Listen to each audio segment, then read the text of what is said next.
Bonjour à tous, j'espère que vous allez bien ce midi. Nous sommes samedi, en effet c'est le week-end, pas évident forcément quand les jours se ressemblent un petit peu. Ceci dit, nous sommes sortis du confinement total lundi dernier. Donc j'espère que votre semaine s'est bien passée, que vous êtes un petit peu à tâtons, peut-être que vous prenez de nouveaux repères avec le quotidien et son rythme qui a changé, ou au contraire qu'il y a une sorte de prolongement du temps que vous maîtrisez un petit peu plus. J'avais envie de vous parler aujourd'hui de comment garder des bonnes habitudes que vous avez pu prendre pendant ces 2 mois. C'est vraiment extrêmement important, parce que vous avez peut-être eu l'occasion, en fait, de mettre en place des choses pour vous ou de renouer avec des choses dont vous n'aviez pas l'habitude. Ça peut être une passion ancienne ou ça peut être avoir chouchouté davantage votre corps, votre sommeil, votre horloge biologique. Et en tant que sophrologue, je voulais faire vraiment cette petite vidéo aujourd'hui pour vous aider. Si vous êtes tenté de lâcher alors qu'il y a peut-être une forme de fierté qui s'est installée et surtout que vous êtes passé par cette notion de bien-être, que c'est ce qui vous correspondait. Je vous donne quelques exemples. Pour ma part, alors que j'aime bien boire un verre de bon vin de temps en temps, je n'ai absolument pas été tentée par tous les apéros, etc., bien qu'en restant en lien par ailleurs, et je n'ai pas bu une goutte d'alcool depuis le 9 mars. Eh ben, j'ai trouvé ça super. Donc, comment, en effet, je vais faire pour garder cette habitude? Deuxièmement, peut-être que vous êtes mis à cuisiner, à prendre du plaisir à choisir certains produits, peut-être à vous coucher plus tôt, peut-être à faire 5, 10 ou 15 minutes de sport par jour. On voit qu'il y a encore beaucoup de joggers dans la rue, alors que c'est des gens qui ne couraient pas avant. Donc en fait, ces 66 jours, on se rend compte vraiment que le cerveau, et en termes de comportement, on a mis en place des choses, ça y est, qui sont ancrées au bout de 2 mois. Je vous donne un exemple. Moi, avant-hier, je commençais à remplir à la main mon attestation pour sortir. Et là, je me suis dit, ok, cette nouvelle habitude, bonne, mauvaise, plutôt un peu anxiogène, elle est en place. Donc ça veut dire que tout ce que j'ai mis en place comme nouvelle habitude, en plus des habitudes que j'avais ou que j'ai lâchées, c'est intéressant de passer par la prise de conscience. Qu'est-ce que j'ai fait que je faisais pas et qui me fait du bien? Vous voyez, moi hier, j'ai pris mon cahier et j'ai fait une petite liste parce que je me suis dit, oh là là, parfois le moral, tout ça, voilà, on peut être entraîné aussi par des émotions qui sont très changeantes du jour au lendemain.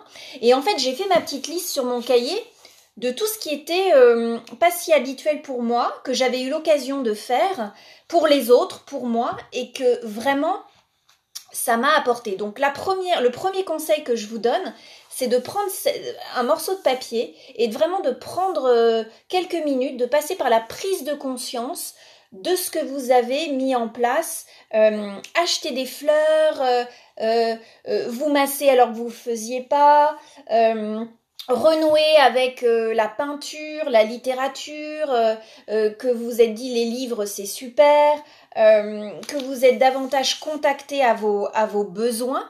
Donc ça c'est extrêmement important. Première étape, prise de conscience des nouvelles habitudes. Deuxièmement, est-ce que réellement j'ai envie de les poursuivre? Pourquoi? Parce que ça va demander quand même si c'est en place, un petit effort, ce qu'on appelle cognitif, c'est-à-dire de décider avec votre intention de ce que vous allez garder et quand.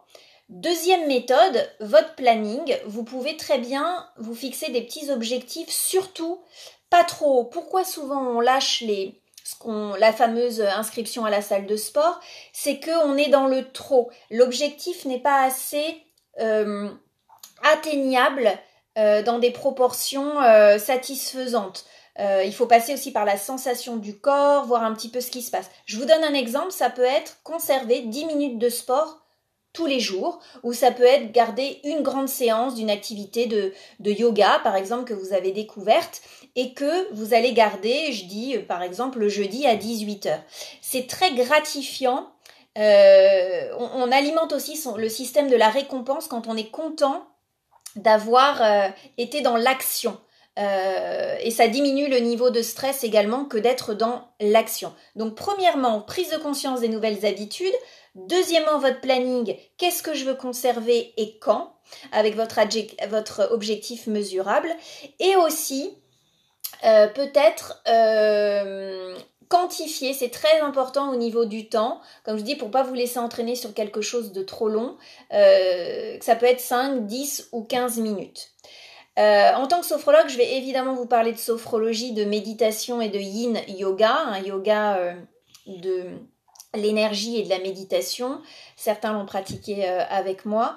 Si vous avez injecté dans votre quotidien ces pratiques psychocorporelles qui à la fois nourrissent le corps et l'esprit, surtout essayez de les garder. Par les temps qui courent, c'est très important de pouvoir avoir un sas de décompression, de revenir à l'intérieur, de se recentrer.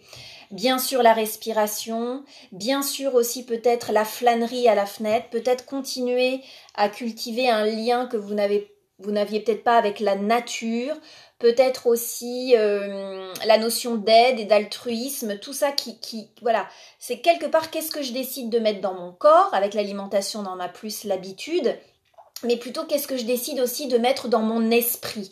Et là, la méditation avec la prise de recul, la prise de conscience des émotions, etc., est vraiment plus du tout un gadget à la mode.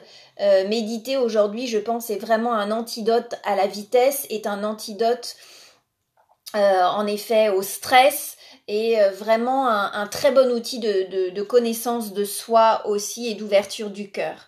Voilà, donc ne lâchez pas les bonnes habitudes que vous avez pu mettre en place. Ça vaut le coup d'y passer un petit moment, de s'y pencher, continuer à respirer, retrouver un petit peu de mouvement. Je vais essayer de proposer, pour ceux qui le souhaitent, un cours de yin yoga régulier avec un tarif on va dire pour les patients notamment que je connais de 12 €, voilà, parce que je pense que pour continuer aussi c'est bien d'être accompagné, et ces rendez-vous que maintenant on a de manière un petit peu virtuelle peuvent être pris de manière positive aussi. Voilà, je vous souhaite un très bon week-end. N'hésitez pas à partager cette vidéo si vous souhaitez en faire profiter le plus grand nombre.